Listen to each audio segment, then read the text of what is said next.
आज का टॉपिक है व्हीटस्टोन सेतु। तो व्हीटस्टोन सेतु में व्हीटस्टोन नामक वैज्ञानिक ने 3 ज्ञात प्रतिरोध की सहायता से चौथा अज्ञात प्रतिरोध का मान निकाला, जिसे व्हीटस्टोन सेतु कहा जाता है। तो अब देखिएगा, उन्होंने एक प्रोसेस लिया। व्हीटस्टोन सेतु के माध्यम से अगर 3 ज्ञात प्रतिरोध हो, 3 नॉन रेसिस्टेंस हो, तो चौथा अननोन रेजिस्टेंस का मान निकाला जाता है। तो अब देखिएगा, व्हीटस्टोन नामक वैज्ञानिक ने इन्होंने व्हीटस्टोन नामक वैज्ञानिक ने 3 ज्ञात प्रतिरोध के सहायता से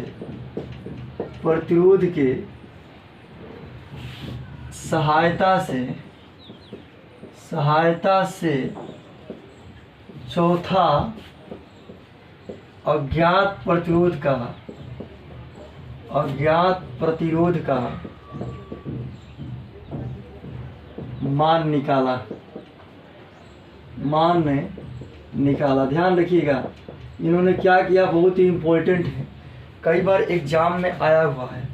इन्होंने बतलाया, इन्होंने क्या किया, 3 ज्ञात प्रतिरोध के सहायता से चौथा अज्ञात प्रतिरोध का मान निकाला। इसके लिए इन्होंने एक सूत्र दिया, P/Q R/S।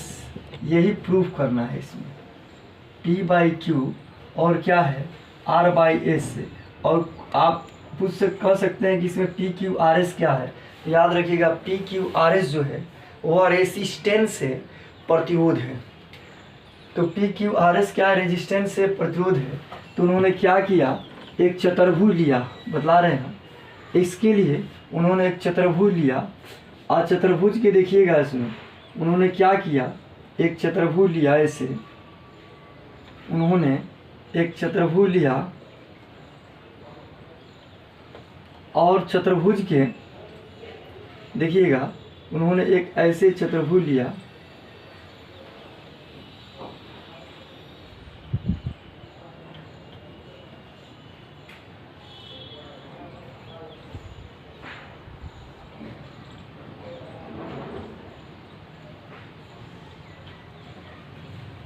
उन्होंने एक चतुर्भुज ऐसे लिया, देख रहे हैं ना। अब देखिएगा यहाँ, और इन चतुर्भुज पर 4 रेसिस्टेंस PQRS को रखा। ई रेसिस्टेंस से P, ई रेसिस्टेंस क्या है, Q रेसिस्टेंस को R से लिखते हैं, लेकिन यहाँ 4 रेसिस्टेंस है, अतः PQ, ये क्या है आपका R, ये क्या S। उन्होंने PQRS से रेजिस्टेंस लिया। अब देखिएगा, तो क्या कहिएगा, ये रेजिस्टेंस से क्या है, PQRS उन्होंने क्या किया, रेजिस्टेंस लिया। अब क्या करेंगे, इस सिरा ऐसे भी कह सकते हैं, उन्होंने एक चतुर्भुज लिया, ए इसको नामांकन कर लीजिए, A है, E क्या है, B है, E क्या है, C है, D है। तो कह सकते हैं, इसके लिए उन्होंने चतुर्भुज के भुजा ABBC और क्या है CDAD पर क्रमशः PQRS रेसिस्टेंस रखा। तो यहाँ लिखा जाएगा कि उन्होंने चतुर्भुज ABCD लिया, जिसके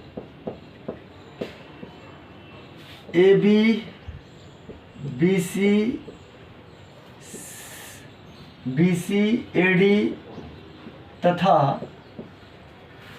DC भुजा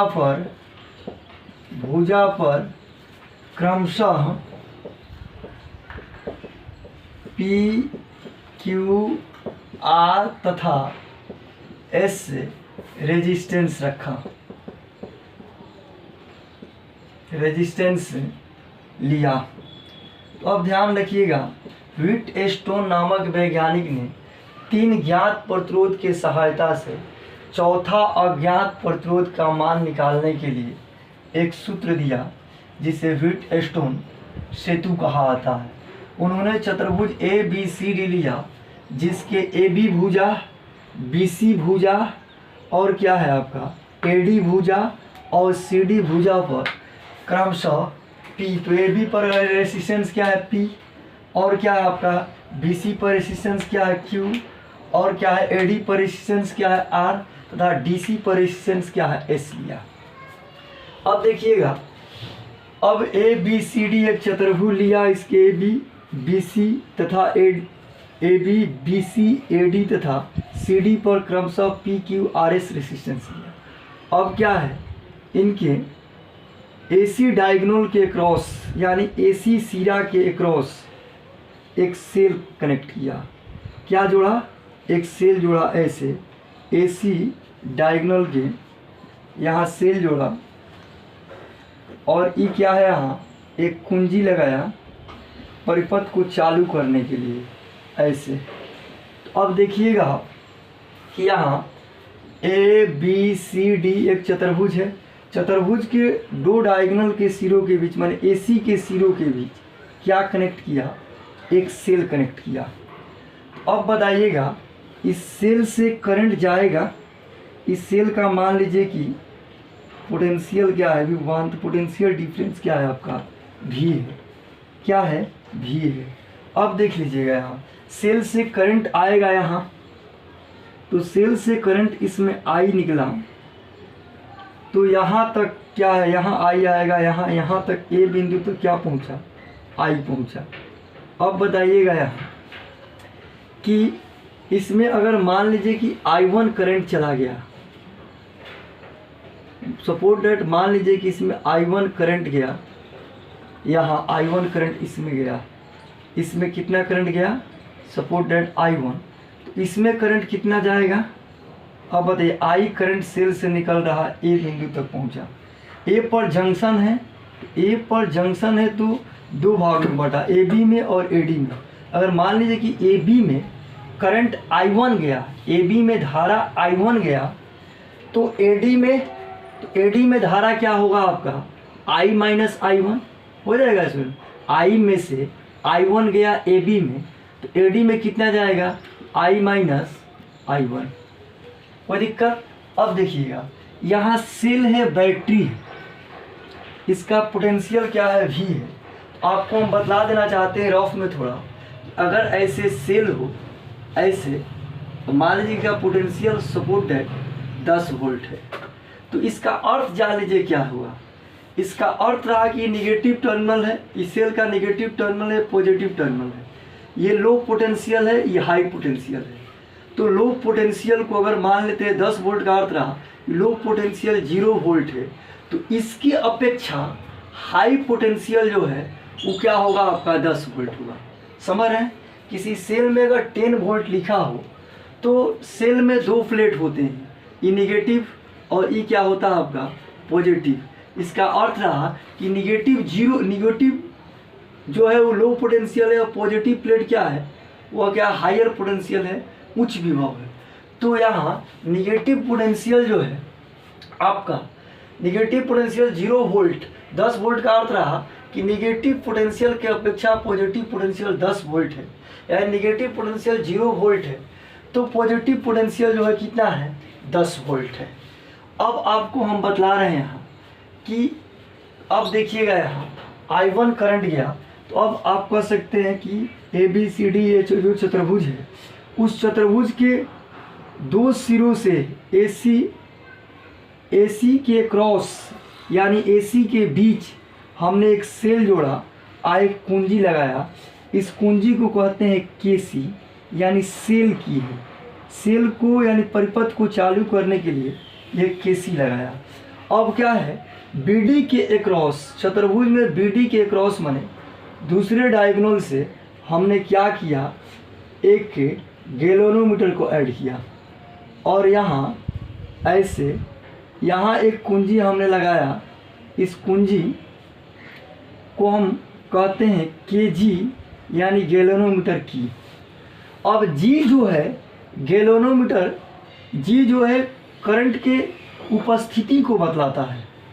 जी क्या है? करंट की उपस्थिति को बतलाता है। गैल्वेनोमीटर करंट के उपस्थिति को बतलाता है और गैल्वेनोमीटर को जी से लिखते हैं। जी क्या है? गैल्वेनोमीटर। जी क्या है? जी इज इक्वल टू गैल्वेनोमीटर। जी क्या है? गैल्वेनोमीटर। और गैल्वेनोमीटर क्या करता है? तो गैल्वेनोमीटर करंट की उपस्थिति को बतलाता है। और गैल्वेनोमीटर का रेसिस्टेंस क्या है? गैल्वेनोमीटर का प्रतिरोध है। तो गैल्वेनोमीटर का प्रतिरोध क्या है आपका? गैल्वेनोमीटर का प्रतिरोध है जी है। अब देखिएगा गैल्वेनोमीटर का प्रतिरोध जी है। गैल्वेनोमीटर जी क्या करता है? करंट के उपस्थिति को बतलाता है। Galvanometer G equal to galvanometer का प्रतिरोध जी है और जी क्या है? गैल्वेनोमीटर है। गैल्वेनोमीटर का प्रतिरोध क्या है? जी है। तो यहाँ कहिएगा कि चतुर्भुज के ए तथा सी के क्रॉस एक सेल को जोड़े, भी वोल्टेज के सेल को जोड़े तथा इसके साथ केसी क्या है आपका? सेल की। केसी क्या है? सेल की। ये सेल की को जोड़े परिपथ को चालू करने के लिए। और इसके चतुर्भुज के दूसरे डायगोनल बीडी यानी बी और डी के बीच एक गैल्वेनोमीटर को जोड़े जो करंट के उपस्थिति को बतलाता है एवं इस गैल्वेनोमीटर का रेसिस्टेंस जी है। अब देखिएगा यहाँ I1 जो करंट गया, तो I1 करंट देखिएगा, I यहाँ निकला बैटरी से, यहाँ ए तक कोई जंक्शन नहीं है, यहाँ भी I आया तो फिर यही एक ही पथ है। यहाँ I पहुँचा यहाँ तक, ए तक, ए पर पहुँचा दो जगह बटा। अगर AB में करंट I1 जाता है, AB में करंट कितना जा रहा है? I1, यानी P रेसिस्टेंस वाले साइड में I1 करंट जाता है। तो AD साइड, AD भुजा वाले रेसिस्टेंस यानी R रेसिस्टेंस में करंट कितना जाएगा? I minus I1। अब I1 ही पहुंचा B पर, अब B पर पहुंचेगा तो दो जगह बटेगा। इसमें कितना करंट जाएगा आपको?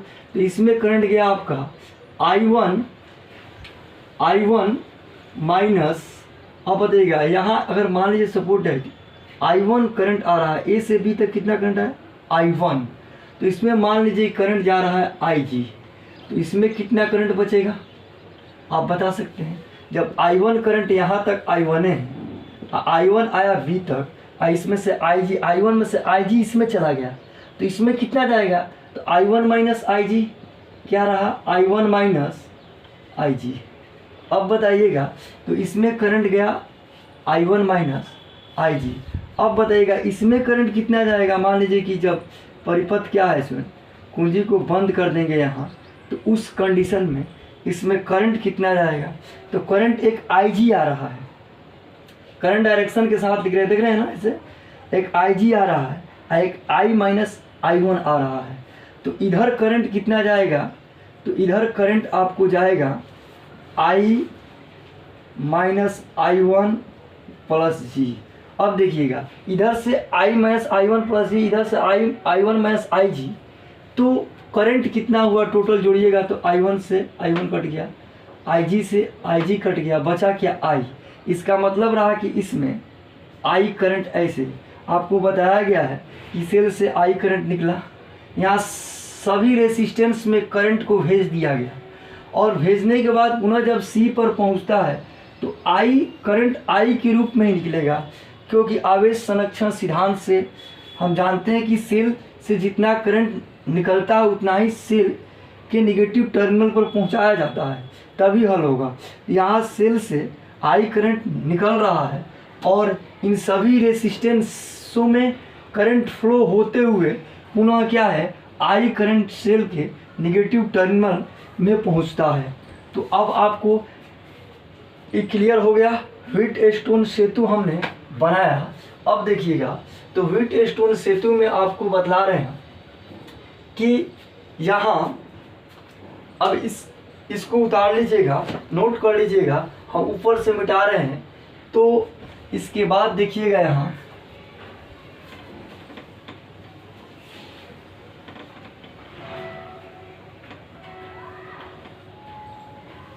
देख लीजिए। अब क्या है जी, गैल्वेनोमीटर। गैल्वेनोमीटर क्या करता है, तो करंट की उपस्थिति को बतलाता है।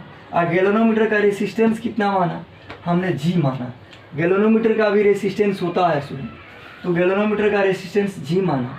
अब देखिएगा यहाँ, अब हम लूप लेंगे ए बी डी ए में, यहाँ लिखेंगे हम लूप, यहाँ लिख रहे हैं हम loop A B D A में। तो loop A B D A में देखिएगा, ए बी डी ए में क्या है सुन, करंट के क्रॉस चले तो देखिएगा यहाँ पोटेंशियल भी है, यहाँ भी पोटेंशियल क्या है, भी है। तो हमने यहाँ क्या किया, ऐसे चले ए से बी डी ए, इसमें चले। तो अब बताइए चलने का डायरेक्शन कैसे है, ए बी डी ए ऐसे है, तो ऐसे करंट ऐसे चल रहे हैं ए बी डी ए में, तो करंट के डायरेक्शन में चलेंगे। तो करंट के डायरेक्शन में चलेंगे तो इसमें क्या होगा, आई और पी का, यानी इसमें आई और पी का करंट, धारा तथा रेसिस्टेंस का गुणनफल का क्या होगा, विभव पतन होगा, यानी ड्रॉप होगा। कहने का अर्थ रहा आई आर आपको बताया गया इसमें। तो I1 जो P है वह निगेटिव होगा कि पॉजिटिव, तो आपको बताया गया कि करंट के चलने के डायरेक्शन में अगर चला जाए तो करंट के डायरेक्शन में चला जाता है, इसका मतलब रहा कि A पर पोटेंशियल क्या है, हाई है, और B पर पोटेंशियल लो है। करंट का जो फ्लो होता है हाई टू लो होता है। तो जब A से B की ओर जाएंगे तो उस स्थिति में I1P में ड्रॉप होगा, यानी I1P घटेगा, तो इसमें I1P क्या होगा, निगेटिव होगा। ऐसे भी कह सकते हैं कि जब करंट के डायरेक्शन में चला जाता है तो करंट तथा रेसिस्टेंस का गुणनफल निगेटिव होता है। तो यहाँ क्या होगा, -I1P, करंट तथा रेसिस्टेंस का गुणनफल क्या होगा, ड्रॉप करेगा, घटेगा। तो अब इसके बाद देखिएगा ए बी डी ए में, इस लूप में हमने ऐसे चला, ऐसे चल रहे हैं ऐसे। अब देखिएगा तो ऐसे चले, ए से बी तक चले तो करंट के डायरेक्शन में चले, तो करंट के डायरेक्शन में चले तो करंट और रेसिस्टेंस का गुणनफल निगेटिव। फिर बी डी, तो बी डी में भी यही चीज़ है, हम करंट नीचे आ रहा है, हमारा चलने का डायरेक्शन भी नीचे है, करंट भी नीचे आ रहा है ऐसे, हमारे चलने का जो डायरेक्शन है नीचे है। तो आई जी जी, गैल्वेनोमीटर का रेसिस्टेंस कितना है, जी है। और गैल्वेनोमीटर में प्रवाहित करंट कितना है, गैल्वेनोमीटर में प्रवाहित करंट आई जी, गैल्वेनोमीटर का रेसिस्टेंस जी। तो इसमें भी क्या है, करंट जो है वह चलने के डायरेक्शन में है, अतः इसमें भी आई जी जी जो होगा वो क्या है, आपका निगेटिव होगा। इसके बाद हम क्या करेंगे, इसमें डी ए।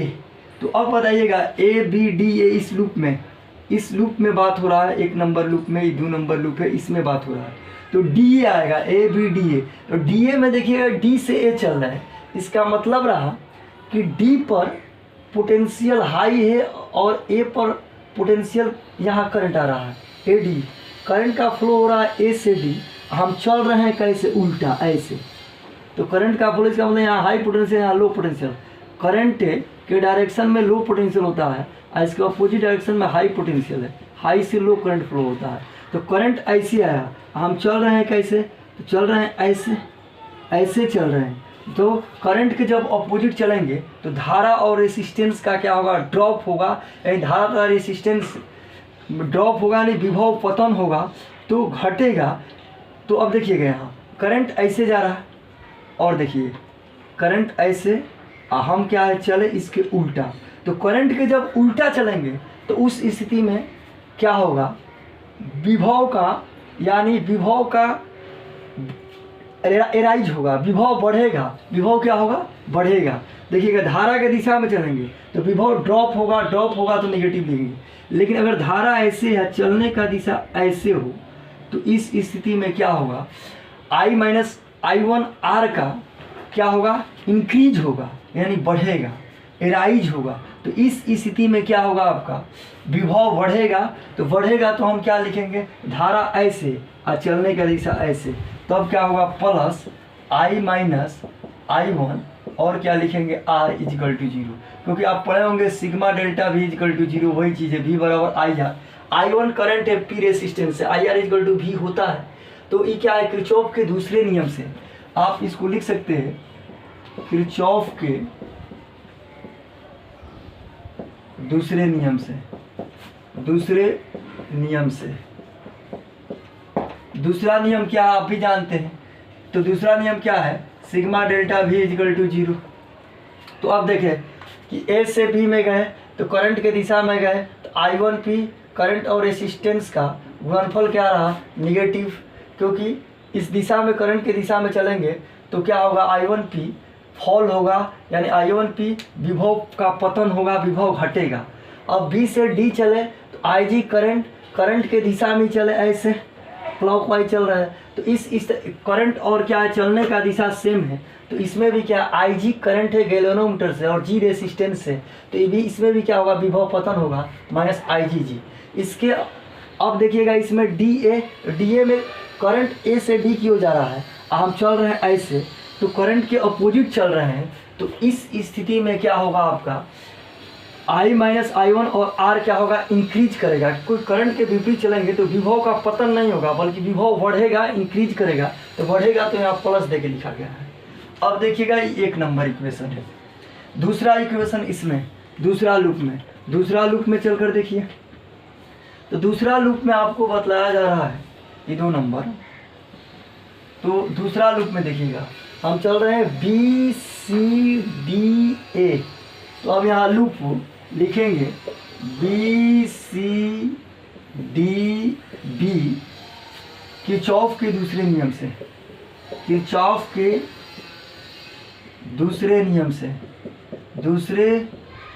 से अब देखना है इसमें दूसरा नियम से। तो अब क्या है, B से C चल रहा है, इसका मतलब B पर हाई पोटेंशियल, C पर low potential, current high to low चलता है, और चलने का डायरेक्शन भी क्या है, हमें ऐसे चल रहे हैं, यानी करंट के दिशा में चल रहे हैं क्लॉकवाइज। तो I1 माइनस IG और Q, तो ये करंट है I रेसिस्टेंस से इस साइड का, इस भुजा का, तो I1 minus IG into Q जो है वो क्या होगा, निगेटिव होगा, क्योंकि हम चल रहे हैं ऐसे, चल रहे हैं BCDB ऐसे चल रहे हैं, और करंट ऐसे आ रहा है, चलने का दिशा भी क्या है, ऐसे है। तो I1 IG और Q क्या होगा, निगेटिव होगा। तो यहाँ किरचॉफ के दूसरे नियम से आप जानते हैं sigma delta V equal to 0, तो क्या लिखेंगे, माइनस I1 माइनस IG और क्या है आपका Q। अब देखिएगा यहाँ, तो I1 माइनस IG और क्या रहा यहाँ Q, ये क्या है आपका, इसमें चलने का डायरेक्शन है। यहाँ आइएगा, तो यहाँ आइएगा तो देखिएगा करंट ऐसे जा रहा है, करंट जा रहा है ऐसे, हम चल रहे हैं ऐसे, हमने ऐसे चला, पाथ देख रहे हैं, सेलेक्ट किया गया है, एरो ऐसे है, तो इसमें करंट तो ऐसे है, तो करंट ऐसे गया, और क्या है, चलने का पथ विपरीत है। तो I minus I1 plus G जो होगा, जो IG जो होगा करंट, तो उस स्थिति में ये क्या होगा, तो अभी क्या है, विपरीत है, चल रहे हैं ऐसे, करंट जा रहा है ऐसे, तो इसमें क्या होगा, पोटेंशियल इंक्रीज करेगा, पोटेंशियल बढ़ेगा, तो यहाँ क्या लिखेंगे, पॉजिटिव में क्या है, I minus I1 plus IG, और रेसिस्टेंस का मान कितना है, S से। इसके बाद देखिएगा क्या है इसमें DB, तो DB में क्या होगा आपका, तो DB में करंट ऐसा और चल रहे हैं ऐसे इसमें, तो इसमें क्या होगा आपका IG प्लस हो जाएगा, क्योंकि ये भी क्या है, करंट ऐसे आया, चलने का दिशा, अगर करंट के विपरीत चलते हैं तो उस स्थिति में IR जो होता है, IR पॉजिटिव होता है, आपको बताया गया। तो इसमें करंट IG और करंट क्या है, ये क्या है, रेसिस्टेंस क्या है, G है गैल्वेनोमीटर का 0। अब देखिएगा ये कई नंबर इक्वेशन रहा, ये 2 नंबर इक्वेशन रहा। तो यहाँ देखिए आप कि IG क्या है, S है था यहाँ, IgG इक्वल टू क्या रहा आपका, प्लस IgG इक्वल टू 0। अब देखिएगा ये कई नंबर इक्वेशन रहा है स्टूडेंट, ये 2 नंबर इक्वेशन है, कई नंबर इक्वेशन है, 1 नंबर। अब आपको बतला रहे हैं व्हीटस्टोन के वायलेंस की स्थिति में, वायलेंस की स्थिति में क्या होता है, तो वायलेंस की स्थिति में आप ध्यान रखिएगा, जब बी पर का पोटेंशियल और डी पर का पोटेंशियल सेम होगा तो उस स्थिति में व्हीटस्टोन सेतु संतुलित अवस्था में होगा। यह जनरल सूत्र है जो हम निकालते हैं, ठीक है, और संतुलित व्हीटस्टोन सेतु, लेकिन यहाँ हम लोग पढ़ेंगे व्हीटस्टोन सेतु वायलेंस ही पढ़ना है। तो अब बताइए व्हीटस्टोन सेतु के संतुलन की स्थिति में, तो व्हीटस्टोन सेतु के संतुलन की स्थिति में बी पर का विभव माने वी बी और डी पर का विभव वी डी, ये दोनों समान होगा। तो इस पर भी 5 वोल्ट है, इस पर भी 5 वोल्ट, अगर विभव समान होगा तो इनके बीच विभवांतर क्या होगा, 0 होगा। जब दोनों पर का विभव समान तो विभवांतर 0, तो विभवांतर 0, तो उस स्थिति में करंट का फ्लो नहीं होगा गैल्वेनोमीटर से, यानी गैल्वेनोमीटर अपना विक्षेप नहीं बतलाएगा, गैल्वेनोमीटर अपना विक्षेप नहीं बतलाएगा, अर्थात करंट से फ्लो नहीं होगा। एक बार और ध्यान से सुन लीजिएगा कि जब बी तथा डी पर विभव समान हो तो उस स्थिति में गैल्वेनोमीटर में डिफ्लेक्शन नहीं होगा। गैल्वेनोमीटर जो है, जिस गैल्वेनोमीटर जो सुई होता है, ऐसे सुई जैसा होता है, इसमें डिफ्लेक्शन, इसमें विक्षेप नहीं होता है, और विक्षेप नहीं होता है इसका मतलब इसमें से करंट नहीं जाता है। तो लिखेंगे कि व्हीटस्टोन सेतु के संतुलन की अवस्था में, तो यहाँ क्या कहेंगे हम, व्हीटस्टोन सेतु के संतुलन की अवस्था में, संतुलन की अवस्था में बी तथा डी पर का विभव समान होगा, बी तथा डी पर का विभव समान होगा, अर्थात Vb बराबर Vd। तो Vb बराबर Vd जब होगा तो विभव जब समान होगा तो विभवांतर क्या होगा इनके बीच 0, तो क्या Ig करंट जाएगा, तो Ig इक्वल टू क्या होगा, Vb बराबर Vd, तो Ig इक्वल टू क्या हुआ आपका 0 होगा, Ig इक्वल टू 0 होगा। ध्यान रखिएगा, अब आपको बतलाया जा रहा है कि कब होगा, जब B पर का विभव और D पर का विभव समान होगा। तो समान होगा तो विभवांतर क्या होगा, E कब है, E जो निकाला गया है जब विभव क्या है B और D पर अलग अलग था। लेकिन ऐसा भी कंडीशन हो सकता है कि B और D पर का विभव समान होगा। तो व्हीटस्टोन सेतु के संतुलन की अवस्था में Vb बराबर Vd, तो जब विभव समान होगा इस पर का तो विभवांतर 0, तो विभवांतर 0, तो V बराबर IR से क्या होगा आपका, गैल्वेनोमीटर में करंट नहीं जाएगा, जो करंट I1 आया वही करंट यहाँ चला जाएगा, वही करंट यहाँ चला जाएगा। अब बताइएगा इस Ig का मान समीकरण 1 तथा 2 में सब्स्टिट्यूट करने पर, रखने पर, तो अब यहाँ लिखेंगे हम नीचे Ig का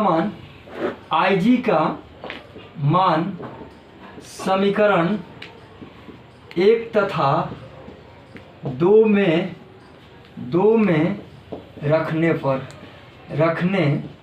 पर, अब बताइएगा 1 तथा 2 में रखिएगा, तो Ig का मान समीकरण 1 तथा 2 में रखने पर यहाँ क्या होगा, ध्यान दीजिएगा, Ig का मान समीकरण 1 तथा 2 में रखेंगे, तो रखिए यहाँ Ig का मान, तो क्या होगा यहाँ, तो Ig का जब मान रखेंगे इसमें, तो 1 में रखें, तो पहला क्या है आपका -I1P, ठीक है।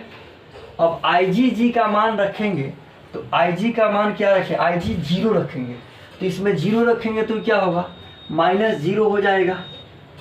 Ig जब 0 है, G से गुणा करें तो ये भी 0 होगा, प्लस क्या रहा I minus I1 R equal to 0, तो इसको क्या लिख लेंगे हम कि I1P इजिकल टू क्या होगा, I1P बराबर के उधर ले जाएंगे इधर, तो ये माइनस होगा, माइनस काट देंगे, I minus I1 is equal to क्या है R, इधर भी निगेटिव आएगा, बराबर के इधर गया है, तो बराबर के जब इधर माइनस I माइनस है, माइनस कट गया, यहाँ माइनस है, बराबर के इधर आ गया, तो माइनस कट गया, तो ये क्या है, डायरेक्ट हम लिख दे रहे हैं इसे I1P equal to I minus I1R, इसको 3 नंबर इक्वेशन मान लीजिए। अब देखिएगा इस IG बराबर 0 कब, जब व्हीटस्टोन सेतु संतुलन की अवस्था में होता है। संतुलन की अवस्था में कब होता है, जब B पर विभव और D पर विभव समान हो। तो इस स्थिति में IG 0 होगा, करंट इससे इसमें विभवांतर 0 हो जाएगा, IG 0 हो जाएगा। IG 0 1 में भरे। अब IG का मान 2 में रखेंगे, तो 2 में रखेंगे तो क्या होगा, यहाँ देखिएगा, तो यहाँ क्या रहा आपका, 2 में रखे तो यहाँ माइनस से अब क्या IG का मान 1 था, 2 में रखने पर अब 2 में रखेंगे, तो 2 में रखेंगे IG का मान 1 में रखने पर, यहाँ IG का मान 2 में रखने पर यानी 1 और 2 दोनों में रख लीजिए। अब बताइएगा यहाँ क्या होगा आपका, -I1 माइनस IG की जगह 0, यहाँ क्या है आपका Q plus I minus I1 G की जगह क्या है 0, S लिख देंगे। उसके बाद क्या है IgG क्या होगा, IG की जगह 0 रखेंगे तो क्या होगा 0 बराबर 0।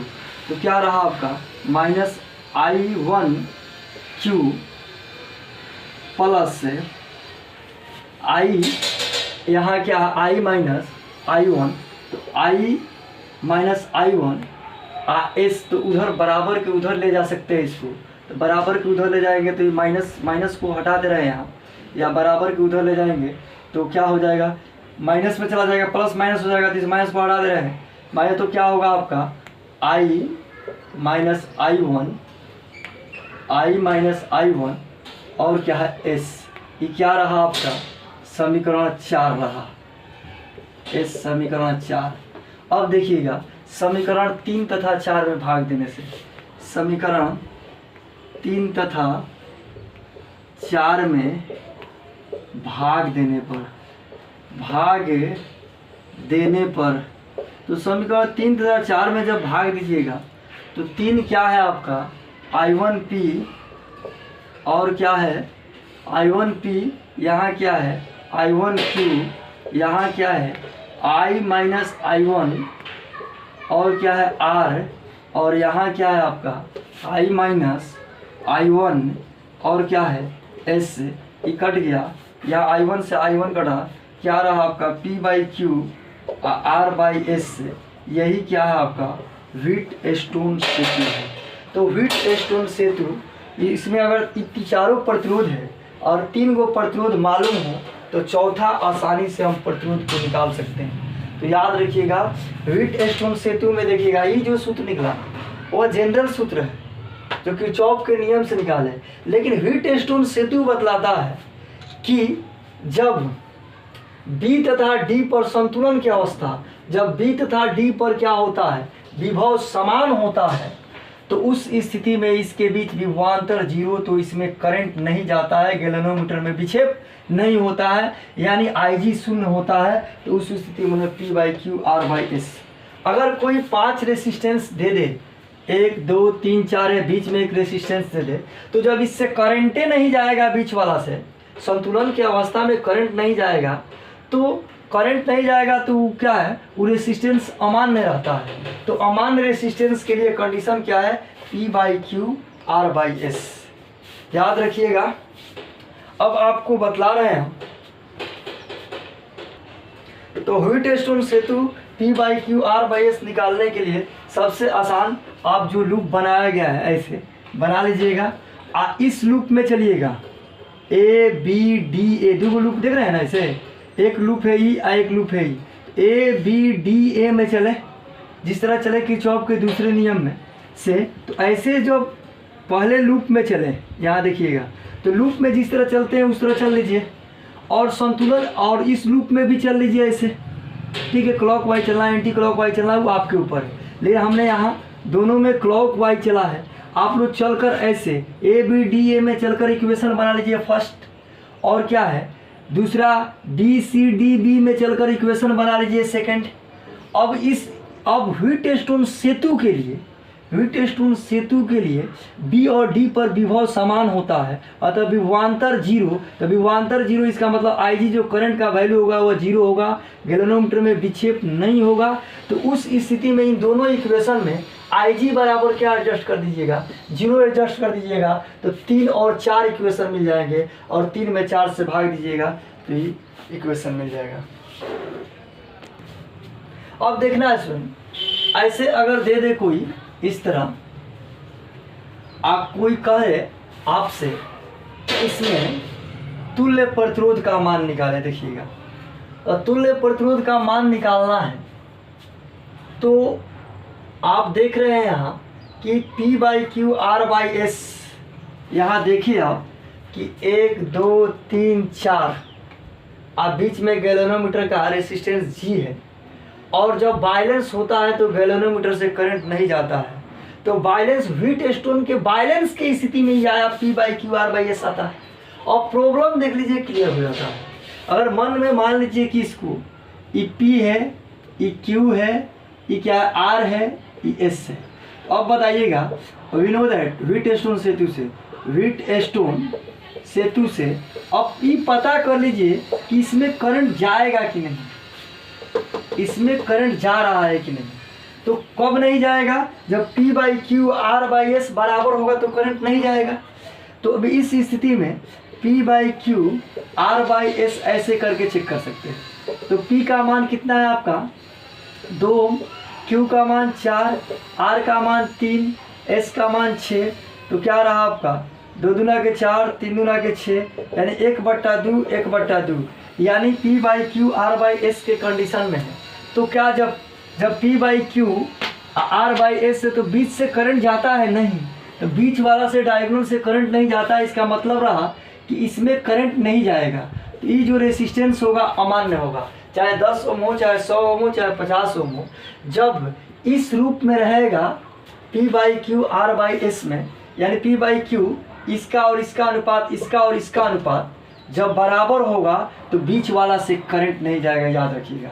ऐसे बहुत रेसिस्टेंस आते हैं, तो बीच वाला से जब करंट नहीं आएगा तो इसका मतलब ये रेसिस्टेंस का कोई वैल्यू नहीं है, इसको हल नहीं करना है, इसको यूज नहीं करना है, चाहे 10 ओम हो चाहे 100 ओम हो, उससे मतलब नहीं है। तो हम ऐसे ऐसे चलकर सीरीज में, ऐसे चलकर क्या कर लेंगे, सीरीज में निकाल लेंगे। तो अब जान गए ना आप कि इस क्वेश्चन में क्या है, ये व्हीट स्टोन सेतु से निकलेगा जब भी 5 रेसिस्टेंस से या कभी कभी 6 रेसिस्टेंस भी हो जाते हैं। उस स्थिति में बीच वाला देखिएगा अधिकांशतः क्या होता है, नो इफेक्टिव रेसिस्टेंस होता है, उसका कोई प्रभाव नहीं पड़ता है। कब, जब P/Q और R/S बराबर हो। तो 2 दूना के 4, 3 दूना के 6, यानी 1/2, तो P/Q का मान 1/2, R/S का मान भी 1/2 है। तो इस स्थिति में ये क्या है, बैलेंस्ड है। तो बैलेंस्ड की स्थिति में क्या होता है, अब रेसिस्टेंस निकालना है। तो अब इसका जो रेसिस्टेंस है आपका 10 ओम, तो इसको क्या करेंगे, आप छोड़ देंगे। अब क्या निकाल लेंगे, इसको मान लीजिए R1 सपोर्टेड, R2 इसको R3, तो क्या होगा 2 ओम और 2 ओम, 2 ओम 4 ओम किस में होगा, सीरीज में। तो 2 ओम 4 ओम श्रेणी क्रम में 6 ओम हो जाएगा। नीचे क्या 3 ओम और 6 ओम क्या होगा आपका 9 ओम हो जाएगा। अब आप निकाल सकते हैं 1/R = 1/R1 + 1/R2 से समानांतर क्रम में क्या होगा 1/6 + 1/9, एलसीएम क्या रहा आपका 18, 36 18, 9 दूना 3, क्या रहा 3 2 5, 5/18 या 18 बाई क्या रहा है इसमें 5, देखिएगा यहाँ 1/R, तो 1/R = 5/18, 1/R = 5/18, R = 5 बाई क्या रहा इसमें, R = 18/5। ऐसे ही रेसिस्टेंस का वैल्यू रहा। अब देखिएगा इसमें, अगर ऐसा है इसी में ऐसे दे दे आपको, सपोर्ट दैट इसी में अगर दूसरा क्वेश्चन हम बना रहे हैं अभी, जैसे कहीं दे देता है, देखिएगा बुकों में बहुत जगह ये 4 ओम है, ये भी 4 ओम है, ये भी 4 ओम है, ये भी 4 ओम है, यहाँ 20 ओम, कुछ भी हो। अब देखिएगा तो P/Q R/S का अनुपात निकालिएगा। तो P/Q R/S आप मान लीजिए, समझ जाइएगा PQRS दिखाया गया, उसको ख्याल रखिएगा व्हीट स्टोन सेतु के थ्योरी को। अब देखिएगा इसमें, तो अब बताइए P/Q R/S यानी 4/4 1, तो P/Q R/S है इसमें, तो ये क्या होगा, नो इफेक्टिव होगा। तो 4 क्या होगा ऐसे, तो 4 ऐसे सीरीज में होगा, ये क्या होगा सीरीज में, ये दोनों क्या होगा सीरीज में होगा। तो 4 ओम सीरीज में ऊपर से, और नीचे से 4 ओम सीरीज में, तो ये क्या होगा, ऊपर वाला 4 ओम 8 ओम, नीचे वाला 4 ओम क्या रहा आपका 8 ओम। अब बताइएगा ये पैरेलल में क्या होगा, 1/r equal to 1/8 plus 1/8 equal to 8 LCM रहा 1 + 1 2/8 यानी 1/r equal to 2/8 r equal to क्या रहा आपका 8/2 यानी r इजकल टू क्या रहा आपका 4 ओम। तो r इजकल टू क्या रहा है यहाँ 4 ओम जो है क्या है रेसिस्टेंस का तुल्य प्रतिरोध है। क्या है तुल्य प्रतिरोध है। तो ऐसे दे दे कि दिए गए नेटवर्क में तुल्य प्रतिरोध मान निकाले तो ऐसे निकाल सकते हैं आप। दिए गए नेटवर्क प्रतिरोध में तुल्य प्रतिरोध का मान निकालें। ऐसे दिया हुआ है देख रहे हैं ना कि 5 को रेसिस्टेंस है। तो समझिए कि एक रेसिस्टेंस जो है क्या है नो इफेक्टिव रेसिस्टेंस है, उसकी कोई ज़रूरत नहीं है बैलेंस की स्थिति में। तो अब तो आप देखें यहाँ कि बैलेंस की स्थिति में तो ए से बी जाना है स्टूडेंट, यहाँ कहाँ ए से बी जाना है। अब तो आप जाने कि ए से बी जब गए सुन तो यहाँ मान लीजिए इसको सेल से कनेक्ट कर दीजिए सपोज डेट। जब सेल से कनेक्ट कर दीजिएगा तो ई क्या होगा आपका भी होगा, ई क्या होगा भी वोल्ट है। तो भी का मतलब रहा कि इसका विभव क्या रहा आपका भी और इसका क्या रहा है 0 यानी निगेटिव टर्मिनल रहा 0 और ये क्या है भी वोल्ट का अर्थ यही रहा। इसका मतलब बी पर विभव 0 और ए पर विभव क्या है आपका भी है। तो यहाँ भी विभव क्या रहा आपका भी ही होगा। अब देखिएगा यहाँ से इसमें करंट आएगा, यहाँ से इसमें करंट आएगा। तो अब बताइएगा यहाँ तक तो विभव भी होगा आपका, यहाँ बढ़ रहा है देखिएगा ऊपर रेसिस्टेंस से नीचे रेसिस्टेंस से। तो जब रेसिस्टेंस बढ़ रहा है स्टूडेंट तो इसमें करंट ऐसे आएगा। तो ये बीच वाला देखिएगा अगर आपको डायरेक्शन में बनाना हो स्टूडेंट तो आप बना सकते हैं इसमें कि ए और बी, तो ए और बी के बीच बनाना है तो आप ऐसे बना सकते हैं। देखिएगा जैसे मान लीजिए ए बी बनाना है तो आप ऐसे ए से बी करंट है, फिर ऐसे देखिएगा इसमें जा रहा है ऐसे आप उसी पथ को ऐसे बना सकते हैं, इसमें ऐसे फिर इसमें ऐसे फिर इसमें ऐसे देख रहे हैं ना ऐसे। अब देखिएगा ई आर रहा ई आर रहा ई आर रहा ई आर रहा। देखिएगा ए बी ई जो होता है स्टूडेंट ई जो रेसिस्टेंस होता है बी और डी ये मिडिल वाला, यही मिडिल इसमें आता है बीच में कॉमन है, इधर से आर में कॉमन ई आर में ई कॉमन है। तो यहाँ से क्या है ई बीच में आता है, ई नो इफेक्टिव रेसिस्टेंस होता है। अब यहाँ नो इफेक्टिव रेसिस्टेंस यही आर है। तो अब आप निकाल सकते हैं इसमें आर 2 आर तो 1/r इजकल टू व्हीटस्टोन सेतु है r/r व्हीटस्टोन सेतु है। तो अब इस स्थिति में हम भी है इसको 0 माने तो 0 माने तो यहाँ भी। तो अब देखिएगा यहाँ जो आ रहा है आपका वो डायरेक्शन दिखाएंगे यहाँ से यहाँ तक, यहाँ से यहाँ तक क्या है आपका और यहाँ से यहाँ तक ऐसे निकाला गया।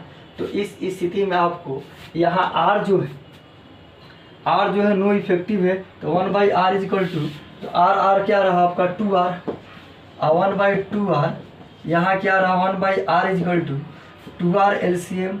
अब यहाँ क्या रहा आपका 1 + 1 1/r equal to 2/2r r equal to 2r/2 2 से 2 बढ़ गया क्या है आपका r, इसका इक्विवेलेंट रेसिस्टेंस आ रहा है। जब भी ऐसे आए स्टूडेंट तो आप समझ जाइएगा कि यहाँ करंट ऐसे ही बैलेंस की स्थिति में, ये बैलेंस की स्थिति में ई और ई बैलेंस होता है।